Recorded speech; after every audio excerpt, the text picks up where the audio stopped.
betul apa yang disampaikan bahwa di Indonesia ini meskipun kita itu punya potensinya besar, kita juga melihat sebenarnya operator industri keuangan syariah itu sekarang itu boleh dibilang itu maybe is the largest ya. Lebih dari 5.700 institusi Islamic Financial Institution beroperasi di Indonesia. Ada perbankan, ya, total perbankan kemarin masih 14, 3 gabung menjadi mungkin sekarang sekitar 12 kali ya. Itu di Bank Umum Syariah, sisanya unit usaha syariah sekitar 20-an lah. Kemudian ada ANSI, ada juga yang paling banyak adalah BMT, ya, Baitul Mal. Itu seperti koperasi syariah. Gitu. Jadi boleh dibilang itu luar biasa. Kemudian yang berikutnya adalah kita melihat memang ada kelemahan di sini ya. Kelemahannya itu adalah literasi. Jadi kalau dilihat ini ya indeks literasi keuangan ya perbankan ya secara nasional itu tahun 2016 itu sekitar 29,6. Tahun 2019 naik menjadi 37,7.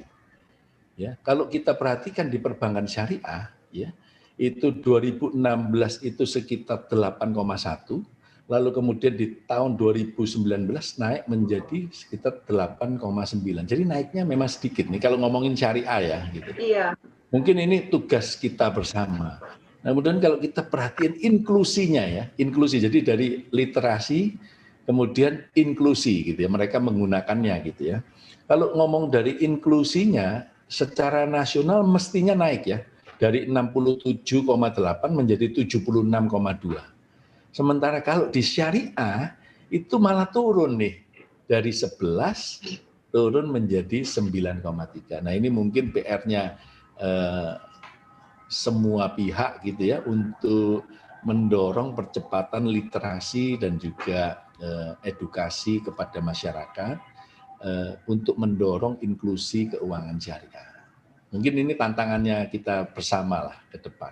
Iya betul, itu tantangan secara industri ya Pak. Sekarang kita mulai ke lebih khusus nih ke BCA Syariah sendiri sudah 1 tahun nih, tadi sudah Bapak jelaskan juga kita 1 tahun menghadapi pandemi ini. Kalau dari sisi bisnis perbankan syariah nih apa saja peluang dan tantangan yang Anda lihat khusus untuk BCA Syariah Pak John?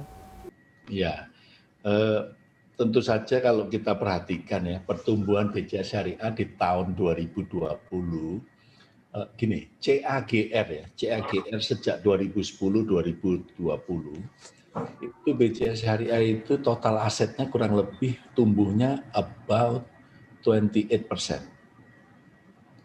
28 to 29% gitu ya. Itu CAGR-nya. Tapi khusus tahun lalu tumbuhnya itu sekitar hampir 13%.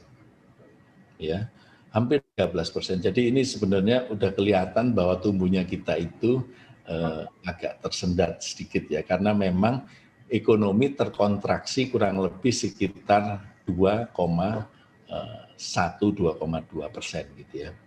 Kredit di perbankan juga sama, turun kurang lebih sekitar terkontraksi sekitar 2,4%. Mungkin ini merefleksikan kondisi yang ada di kondisi ekonomi yang ada di Indonesia. Untuk informasi lebih lengkap dan berita terkait, jangan lupa klik link di deskripsi.